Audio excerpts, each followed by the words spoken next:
얘기할 때 뒤에 사진으로 윤석열 후보 사진 나갑니다. 그 기사를 보는 사람들은 윤석열 후보가 검사 시절에 이 대장동 덮었구만.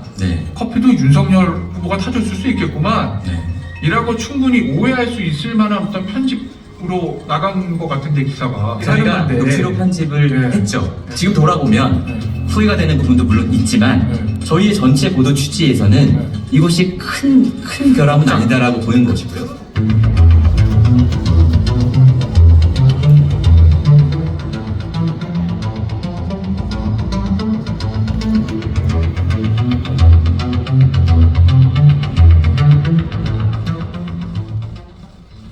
대선 이틀 전인 지난해 3월 7일 뉴스타파의 보도를 그대로 받아서 보도한 JTBC를 비롯해 KBS, MBC, YTN 등 언론사들은 지난 9월 잘못된 보도에 대해 사과했습니다.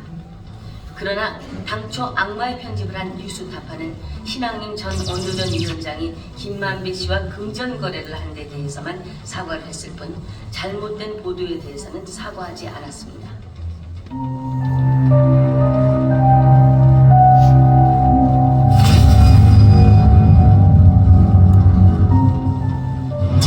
19일 밤인데요.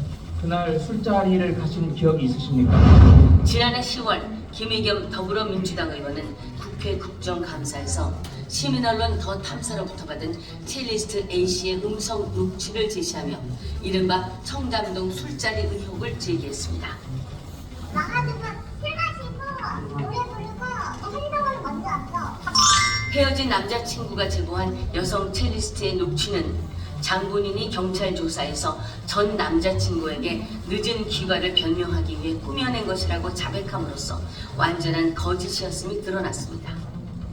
사람들은 어떻게 그거를 거짓말을 그렇게 생생하게 할 수 있냐고 하잖아요. 제가 거짓말을 생생하게 했어요. 팩트체크 안 됐는데 그걸 가지고 얘기한다는 거는 정말 자격이 없다고 생각해요. 특히 언론인 출신 국회의원으로서 김의겸 의원의 언행은 많은 아쉬움을 드러냈습니다. 첫째, 의혹 제기 시점에도 정작 목격자에 대한 확인 연락 한 통 없었다는 점. 둘째, 사건의 장소도 적시하지 못하고 확인도 하지 않았다는 점. 셋째, 제보자의 헤어진 연인의 녹취로 제보자와의 관계가 적대적인 인물의 녹취므로 사실상 확인이 더욱 필요한데 확인 없이 녹취에만 의존하였다는 점입니다. 김의겸 의원은 명백히 허위 사실이라는 것이 드러났음에도 국민들을 놀라게 한 데 대해 어떠한 사과도 없었으며 다시 그날로 되돌아간다 해도 같은 질문을 할 것이라고 말해 허위 제보에 따른 심각성을 전혀 인식하고 있지 않음을 드러냈습니다. 그래서 사과를 하고 말고 할 문제가 아니라고 생각을 하고요. 윤석열 대통령과 한동훈 법무장관의 이른바 청담동 술자리 의혹이 가짜뉴스로 판명됐음에도 불구하고 지난해 말 조사에서 우리 국민 전체의 약 40%가 이를 사실이라고 믿고 있는 것으로 나타나 큰 충격을 주고 있습니다. 뜻이 자기의 그 편향성 또 미디어를 계속 그 미디어만 계속 보다 보니까 자기 편향성이 그렇게 돼버리는 거예요. 그렇게 되고 거기서 빠져나올 수가 없는 거예요. 그러니까 언론도 빠져나올 수 없고 국민도 빠져나올 수 없으니까 결국은 국민도 코너에 몰리고 언론도 코너에 몰리는. 그러면서 가짜 뉴스는 굉장히 성행해도 그걸 상식적으로 이걸 걸러내지 못하는 국민이 되어버리면 그 외눈박이 국민이 되는 거죠.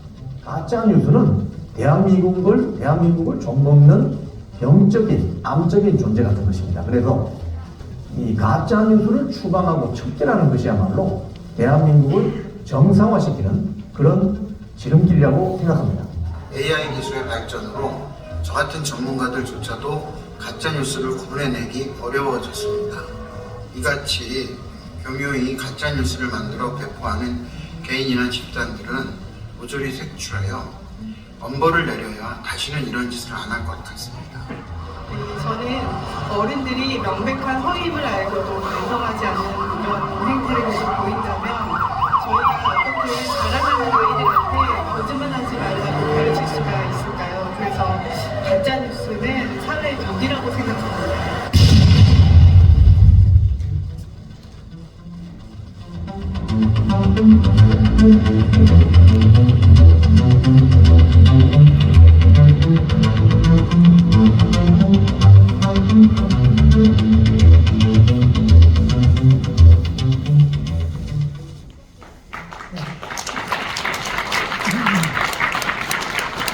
가짜뉴스의 진실이